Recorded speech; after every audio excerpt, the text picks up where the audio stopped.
தமிழகமெங்கும் கிளைகள் கொண்ட Annamalai institute of hotel management and hospital management படிப்பில் சேர்வதற்கான அட்மிஷன் நடைபெறுகிறது.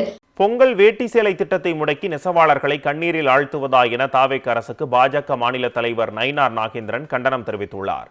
நயினார் நாகேந்திரன் வெளியிட்டுள்ள சமூக வலைதள பதிவில், பொங்கல் இலவச வேட்டி சேலை உற்பத்திக்கு ஜூலை மாதமே அனுமதி வழங்கப்படுவது வழக்கம் என்பதை சுட்டிக்காட்டியுள்ளார். ஆனால் பொங்கலுக்கு சில மாதங்களே உள்ள நிலையில் 1,72,00,000 வேட்டி சேலைகளை உற்பத்தி செய்ய இன்னும் அனுமதி தராமல் தாவேக அரசு காலம் கடத்தி வருவதற்கு கண்டனம் தெரிவித்துள்ளார். விஜய் அரசின் மெத்தனத்தால் 3 லட்சம் நெசவாளர் குடும்பங்கள் வேலையின்றி தவிக்கின்றன என்று குற்றம் சாட்டியுள்ளார். புதிய ரகங்கள் ஜரிகை வேட்டிகள் என்ற பெயரில் தேவையற்ற விளம்பரங்களை முன்னிறுத்தி ஏற்கனவே நெசவாளர்கள் உற்பத்தி செய்துள்ள துணிகளை கொள்முதல் செய்ய மறுப்பது அநீதி என்று விமர்சித்துள்ளார். நடைமுறைக்கு சாத்தியமில்லாத அறிவிப்புகளை விடுத்து நெசவாளர்களின் வாழ்வாதாரத்துடன் விளையாடுவதை தாவேக அரசு நிறுத்திக் கொள்ள வேண்டும்.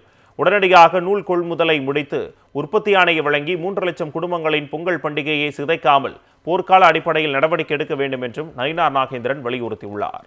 பொங்கல் வேட்டி சேலை திட்டத்தை முடக்கி நெசவாளர்களை கண்ணீரில் ஆழ்த்துவதா என தாவேக அரசுக்கு பாஜக மாநில தலைவர் நயினார் நாகேந்திரன் கண்டனம் தெரிவித்துள்ளார். நயினார் நாகேந்திரன் வெளியிட்டுள்ள சமூக வலைதள பதிவில், பொங்கல் இலவச வேட்டி சேலை உற்பத்திக்கு ஜூலை மாதமே அனுமதி வழங்கப்படுவது வழக்கம் என்பதை சுட்டிக்காட்டியுள்ளார்.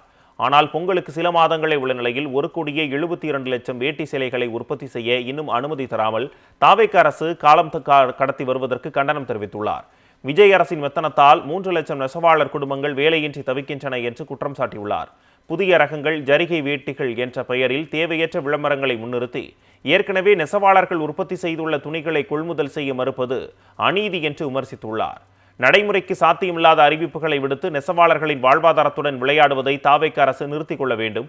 உடனடியாக நூல் கொள்முதலை முடித்து உற்பத்தி ஆணையை வழங்கி 3 லட்சம் குடும்பங்களின் பொங்கல் பண்டிகையை சிதைக்காமல் போர்க்கால அடிப்படையில் நடவடிக்கை எடுக்க வேண்டும் என்றும் நயினார் நாகேந்திரன் வலியுறுத்தியுள்ளார். தமிழகமெங்கும் கிளைகள் கொண்ட Annamalai institute of hotel management and hospital management படிப்பில் சேர்வதற்கான அட்மிஷன் நடைபெறுகிறது.